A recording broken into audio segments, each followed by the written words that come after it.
Hi, today I am going to take a session about is matter is pure or not. Actually, this is one concept of science. While explaining about this concept, I have to explain you some experiments and I have to explain you some chemical reactions. While entering into these topics, I'll tell you one general example in your real life.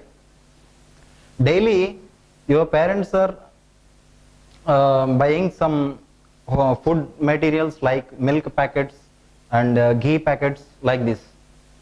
First of all, we'll know that is milk packet is really pure or not.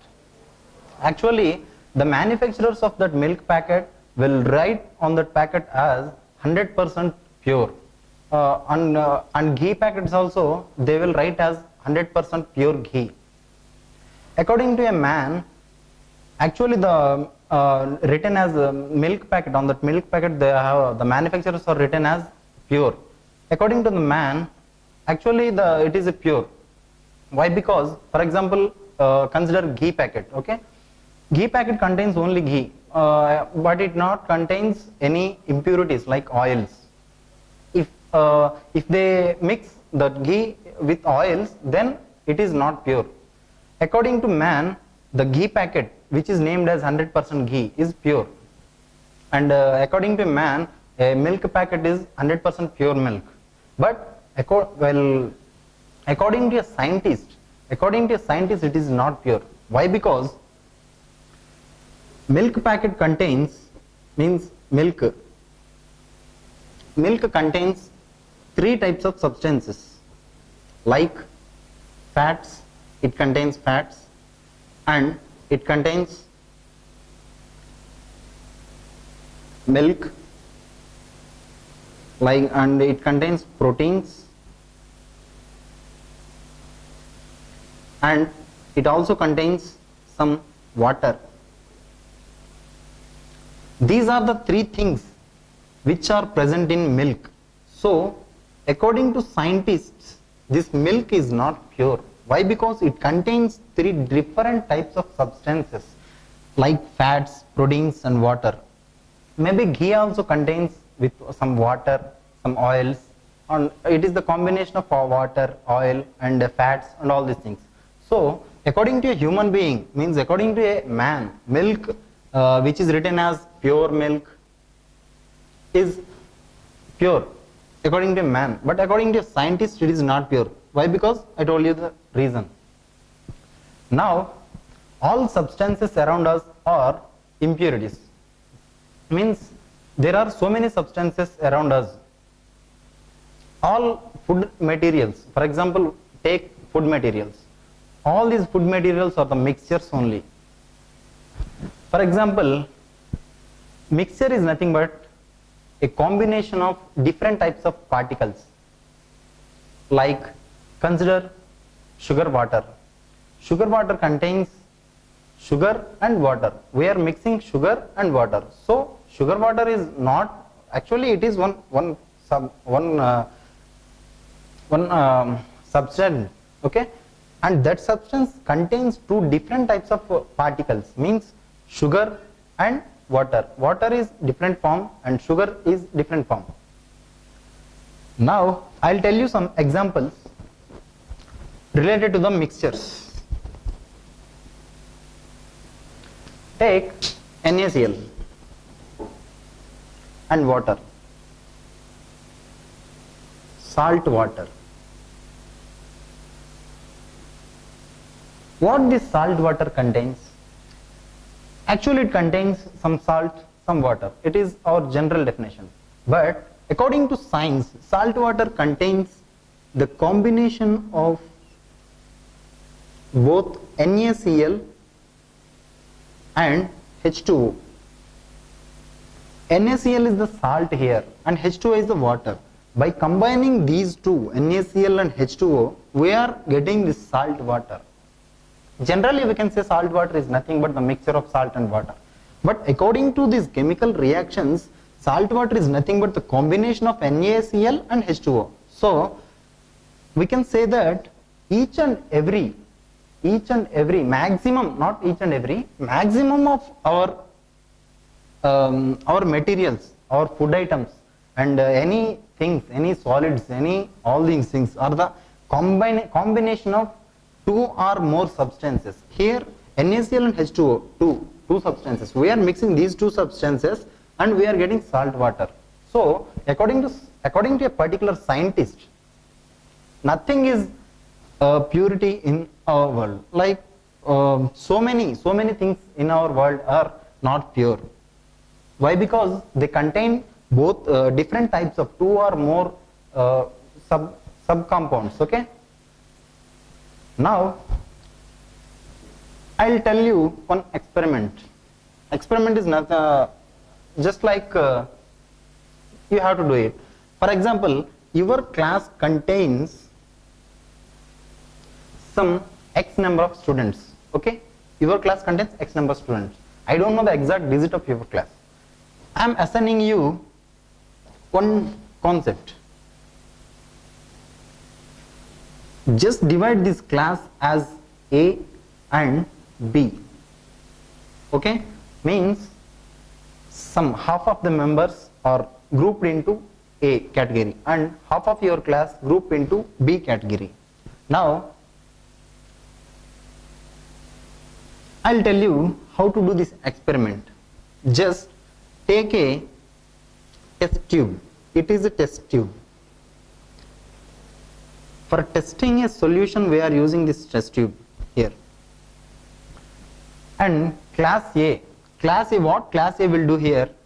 Just for class A, I am giving some copper sulfate, CuSO4. CuSO4 is the chemical formula of copper sulfate.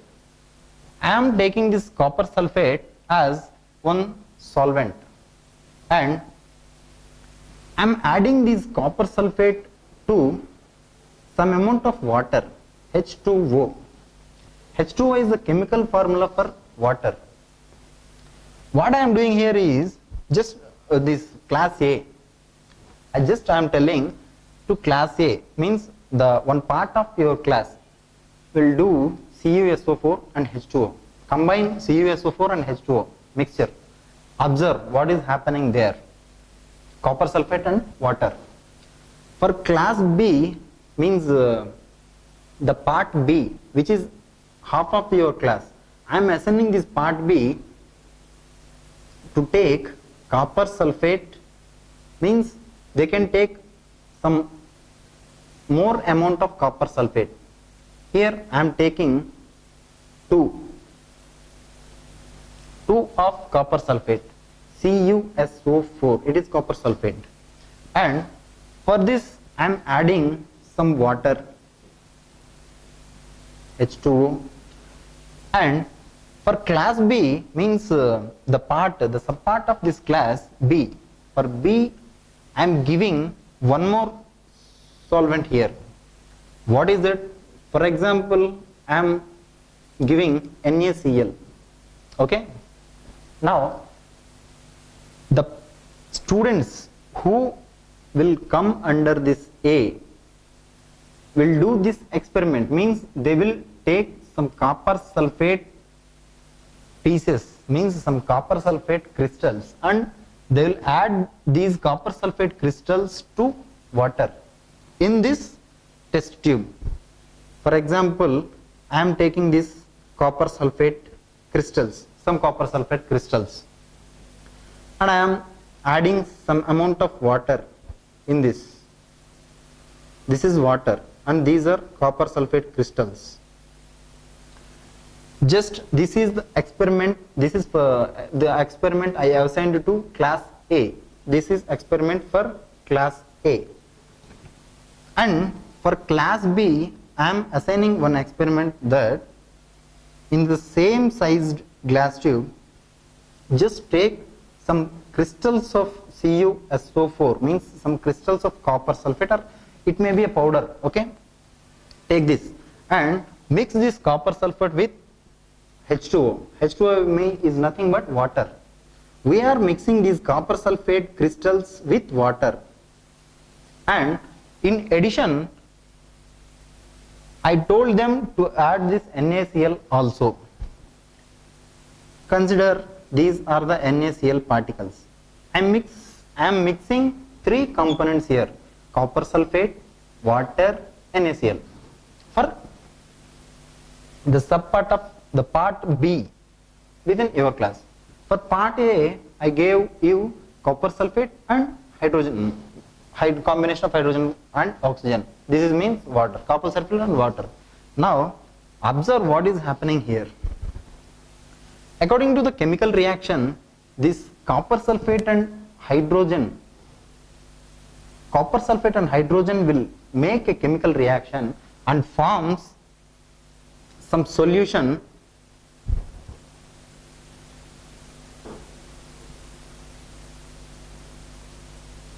like this. Means when we shake this particular glass tube for 15 minutes, for example, I told them to shake this glass tube for 15 minutes after mixing all these components. For class B also I told the same thing, just mix and shake this glass tube for 15 minutes. After shaking, what you will observe is, for class A members did some experiment. In this experiment, they found that there are no particles, means all this copper sulfate is mixed up with water completely without any particles. All solution will be shown in their class A's glass. Okay. Now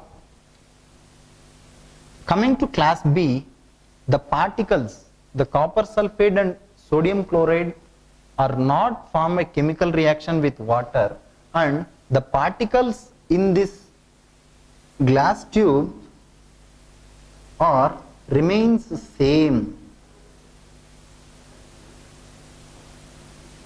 The water is not a reaction. The water is not make a chemical reaction. It not made a chemical reaction with these particles like CuSO4 and NaCl and water. While we are combining these three, it is not dissolved completely in water. The combination of NaCl and CuSO4 is not dissolved completely in water. This is one concept of mixture. Now I'll tell you, just now we told these chemical reactions and all these things, and we formed a solution. Now you may got a doubt, what is a solution? I'll tell you what is solution.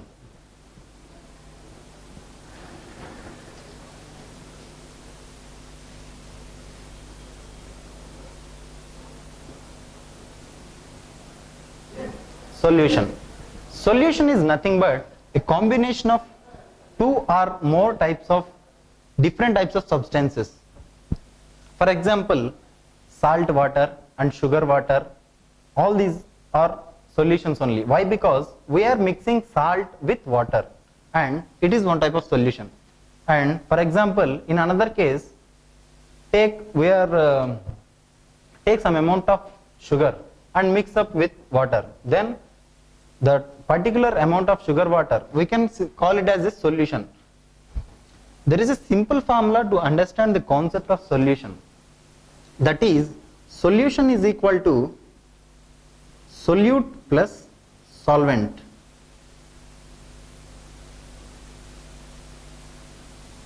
Just now I told you two examples, sugar water and salt water. In this, and I told you one formula. Solution is the combination of the solute and solvent.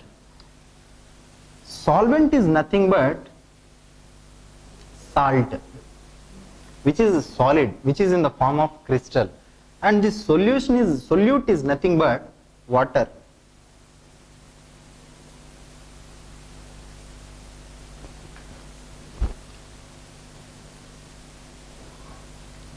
Now we are mixing these two components, means we are mixing salt and water to make a solution. So we can define a solution as the combination of both solute and solvent. This is solution. And solution has some properties, like, while explaining about this solution, I'll give you some features of solution. This is the basic formula for solution, and I'll tell you some properties of this solution. Solution properties. First one, in this solution, the combination of solute and solvent, the amount of this solute is less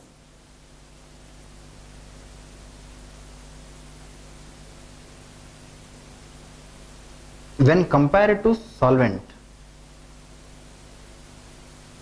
The amount of the solvent in the solution is much more when compared to solute. Then only in maximum cases in solution solvent is more and solute is less.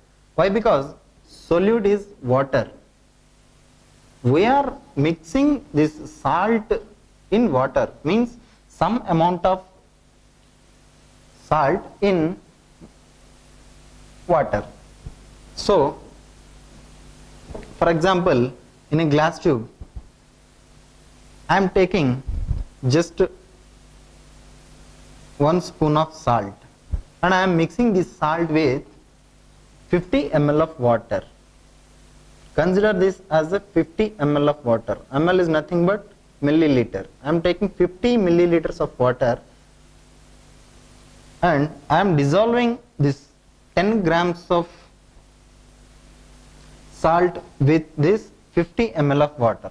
Now it will dissolve in this water and it will form a solution. It will make a solution here.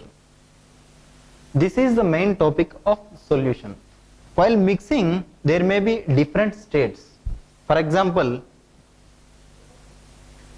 instead of this sugar and salt, if we mix any other subcomponents, like if we mix any metals and gases, there may be any different states, like soda water. This is also one solution, but in this solution it is the combination of gas and liquid. Here liquid is water and we are using this gas, carbon dioxide and H2O. While mixing this carbon dioxide and H2O, we will get this soda water. So gas is a solute here. We have to consider this carbon dioxide gas as a solute, and we have to consider this H2O, means water, we have to consider this as solvent. In this case also, we have to take much more amount of water and we have to take a little amount of carbon dioxide. When only we can easily mix up this carbon dioxide in water to form soda water. So this is also one of the best example of these solutions. In solutions, we can dissolve different types of solvent and solutes.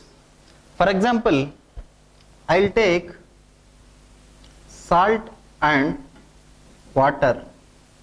I am combining salt and water, means salt is our solute and water is our solvent.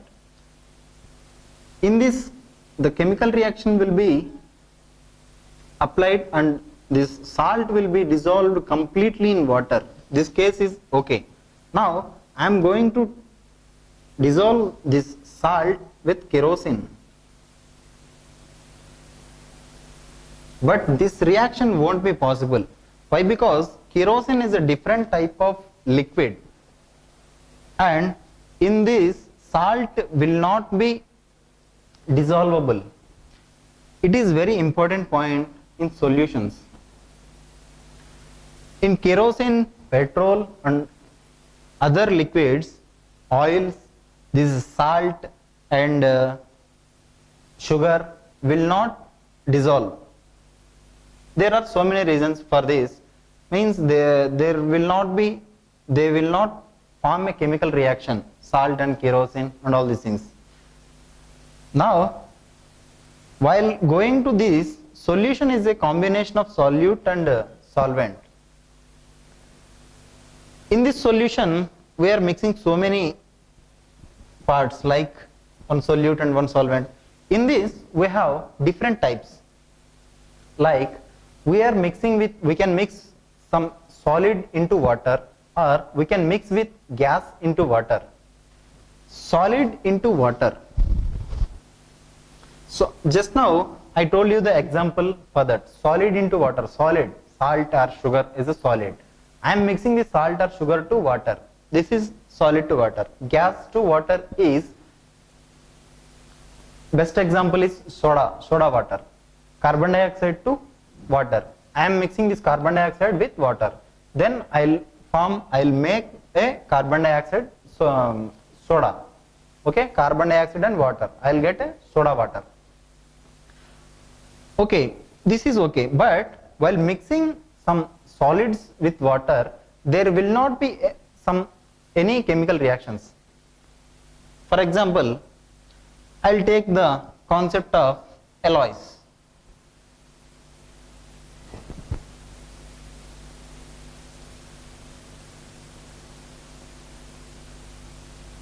Alloy is nothing but a mixture of solid into water. Okay. Alloy is the non-dividable particle, non-dividable metal. Or we can easily define this alloy as a non-breakable particle, non-breakable substance. That means alloy is a combination of two or more compounds, and we cannot divide these two components by using any physical reactions. Okay.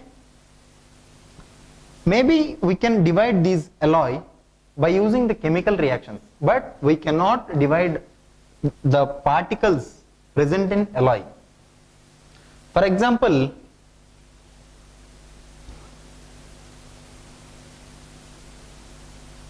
we have one metal, that is brass. This is one metal, brass, and this metal is a combination of two more metals. The two more metals are zinc and copper.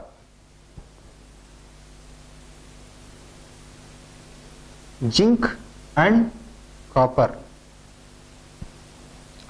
See, brass is we can say here brass is a alloy. Why? Because brass is a metal, it is one metal, and this brass contains two different types of metals, means it contains the combination of both zinc and copper. It contains the particles, the subparticles are zinc and copper, and that too, in this brass the percentage of zinc is 30%, and the percentage of this copper is 70%. So easily we can say that a brass is a combination of 30% of zinc and 70% of copper. So by physical reaction we cannot separate this zinc and copper. Why? Because it contains 30% of zinc and 70% of copper. Okay, what we can if we want to break this brass into zinc and copper by physical reaction. Physical reaction is nothing but by breaking a brass rod or brass metal into two pieces, then it will form as, for example, this is a brass metal. Now I am breaking into the half. What will happen? I will get two small pieces of brass metal. Now can we say that this is 30% of zinc and the second piece is 70% of copper? No, we cannot say that. Why? Because if you break this brass into two pieces also, then this part of brass contain two, zinc and copper, and this part of brass also contain two, zinc and copper, means this small part of this brass also contains 30% of zinc and it contains 70% of copper. The second part also contains 30% of zinc and 70% of copper. Actually this is the maximum amount of calculation while talking about the elements like brass, zinc, copper. This is about alloy.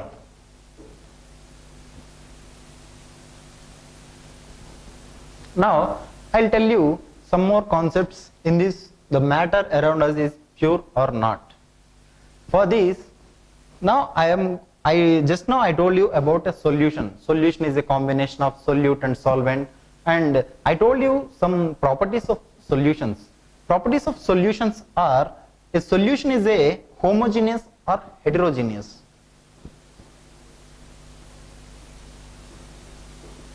Solution, it may be a homogeneous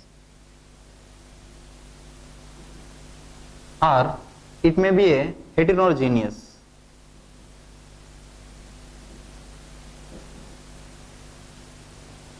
Okay, for this heterogeneous we can also say it as, we can also call it as non-homogeneous. This is a homogeneous and this is a non-homogeneous or heterogeneous. Non-homogeneous means that is non-homogeneous. Heterogeneous. Homogeneous. Homogeneous means when we are combining two materials, means for example I am mixing solute and solvent to get solution, and just now the best example for homogeneous solution is salt and water. Why? Because salt can completely dissolve in water. So after mixing salt with water, we cannot find salt in that solution. We have the solution of some mixture of salt and water, but we cannot specify this is salt, this is water. Okay, it is all completely dissolved in water. But so we can call it as a homogeneous, means completely dissolved solution. The solute and solvent are completely, the solute which are mixing with that solvent will completely dissolve in this homogeneous. But while talking about this heterogeneous, means non-homogeneous solutions, the solute will not dissolve in solvent. The best example for this heterogeneous solution is sugar with petrol. When we try to mix these two, solute and solvent, sugar and petrol, this sugar will not dissolve in this petrol. This sugar remains same even though we mixed this sugar and petrol, even though we shake that glass tube after mixing the sugar and petrol for 15 or 30 minutes, even though we shake that glass tube for 1 hour also, this sugar and petrol will not mix up. Why? Because chemical reaction will not possible with these sugar and petrol, so that this sugar will not dissolve in petrol. So we can say these solution as the complete solution. Solution means it will not dissolve in sugar, but we are mixing these sugar and petrol, so we can call it as simply solution. But don't forget that solution is the completely mix up with sugar and petrol. Just we are mixing the sugar and petrol, but this sugar will not dissolve in petrol. This is one solution, and we are named these type of solutions as heterogeneous solution. Heterogeneous is nothing but non-homogeneous.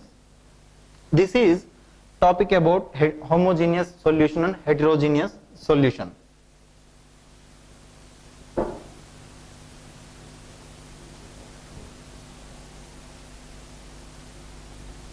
Now I'll tell you the mass percentage of solution.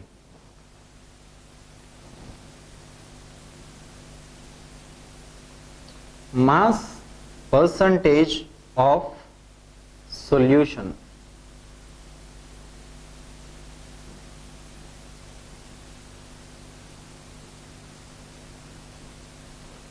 I'll tell you mass percentage of solution. Just now we discussed about the solution.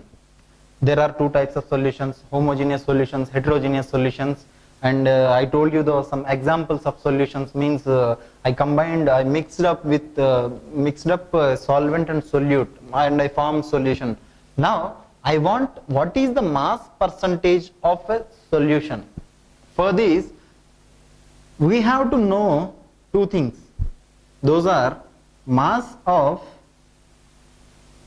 we have to know two things, that is mass of solute and we have to know one more thing, that is mass of solution. Okay? To know the mass percentage of this solution, mass percentage, see this mass percentage, I wanted to get this mass percentage of a solution.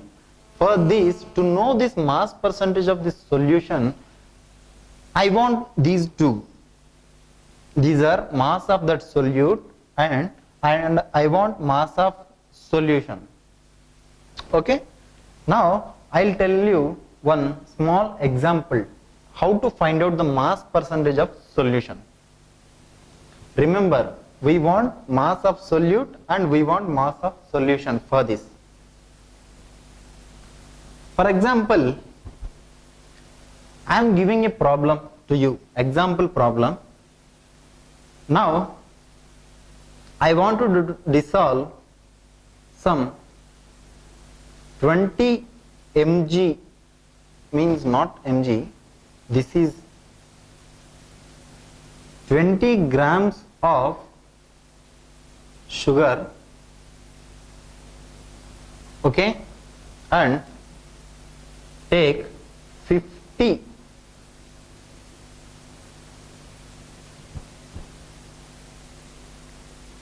grams of water, not water, it is sugar water.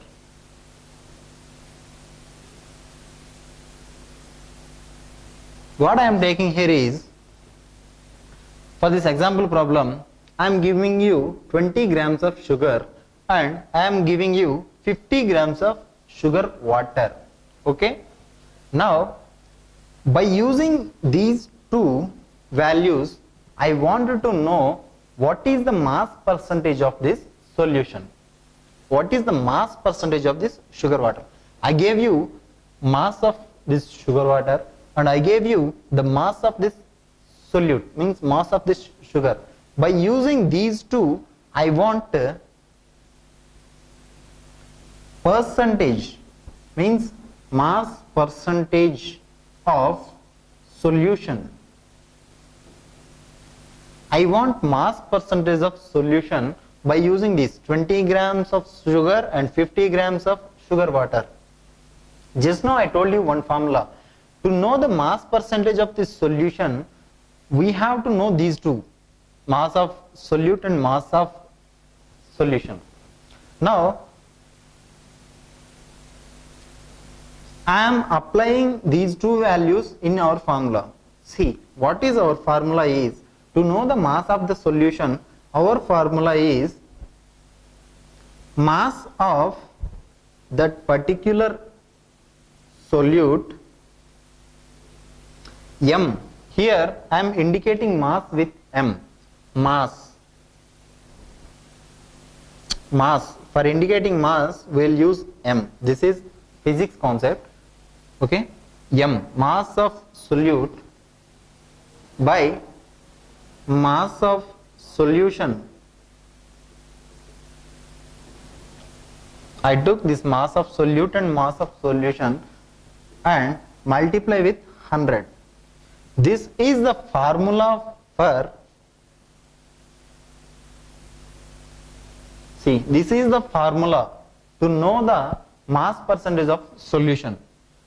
See, I have two values, the mass of sugar, sugar is nothing but solute, I have the mass of solute, and I have the mass of this sugar water, sugar water is nothing but solution, I have this mass of this solute and I have mass of solution.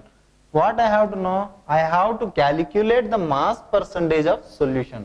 For this, just take these values and simplify this. Mass of solute, what is mass of solute? 20 and mass of solution 50. Okay,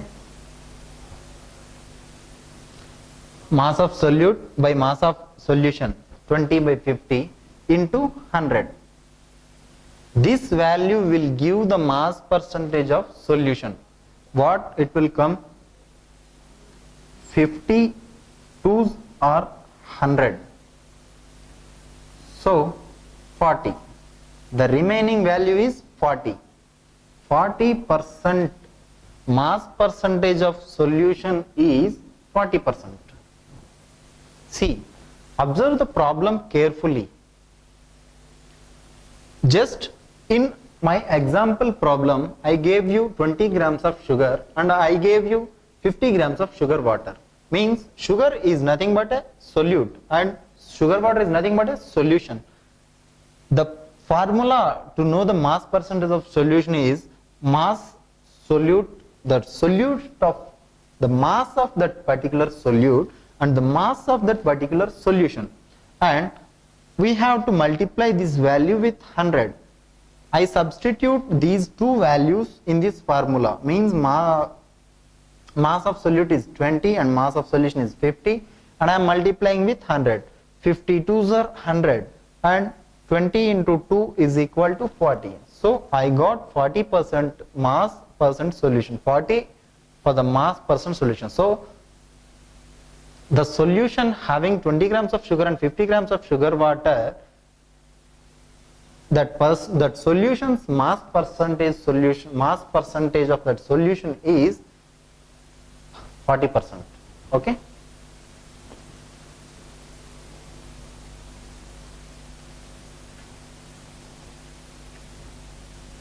Now I'll tell you the concept of suspension.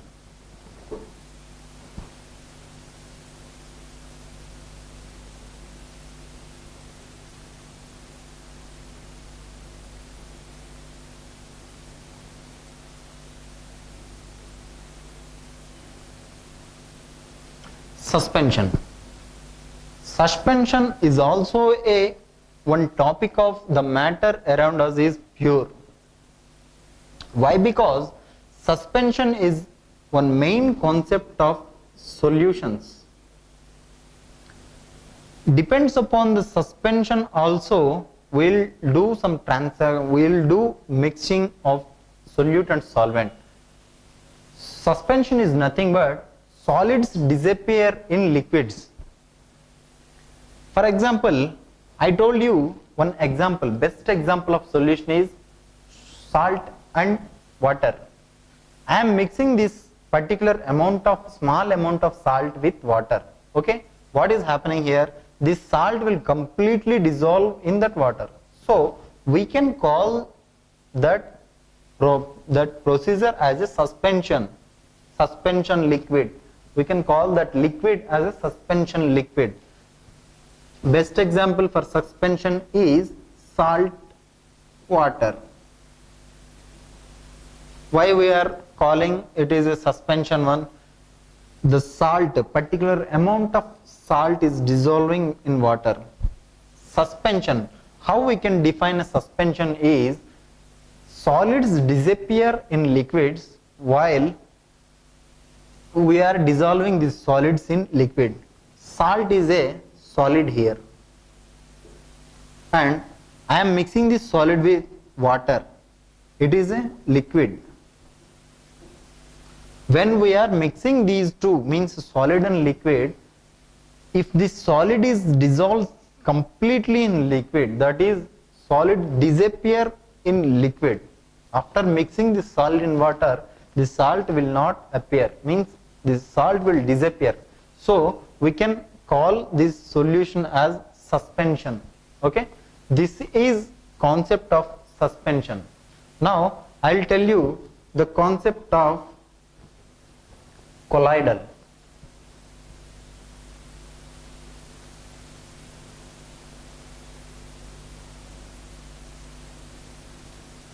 See, colloidal. Colloidal is nothing but solid particles spread throughout that particular solutions. Okay, for example, The best example of this colloidal solution is milk.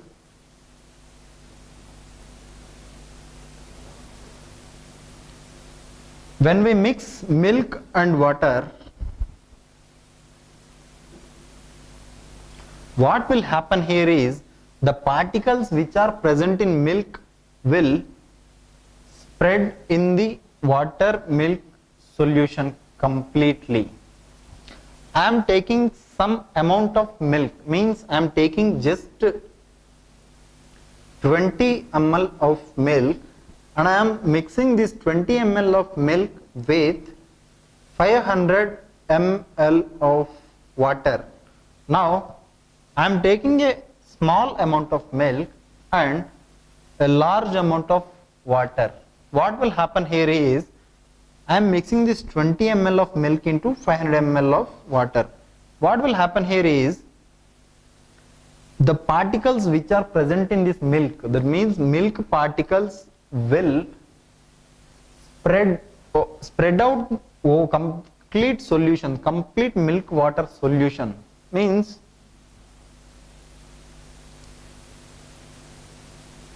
take a glass, it is a glass, I took just this amount of milk, and in this milk some particles are there, milk particles, okay, let it be milk particles. Now I am pouring in this glass some amount of water. For example, we take here 500 ml of water. Now observe what will happen here is this milk will dissolve in water and the particles present in this milk will completely cover the area, means it will completely mix up with water.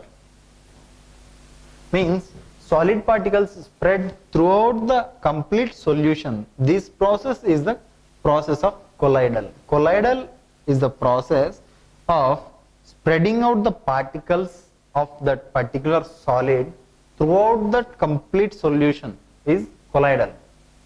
Best example is milk and water. For this colloidal, I will tell you one experiment. Now what I am doing here is just I am taking a torch light here. This is torch light. Okay, this is torch light. Before that, I am taking two glasses.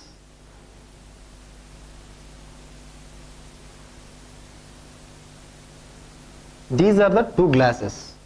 Okay. In this glass A, I take a mixture of copper sulfate and water, and in glass B, I take a mixture of milk and water. A contains CuSO4 and H2O. B contains milk and H2O.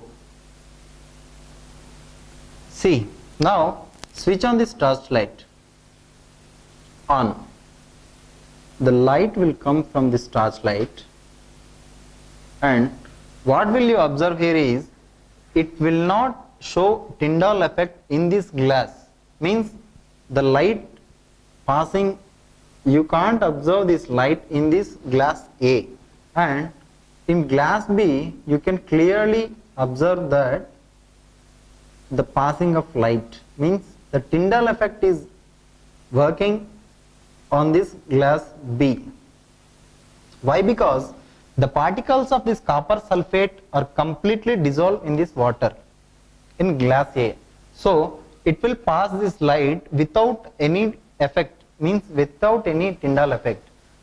While considering this glass B, we are mixing milk with H2O.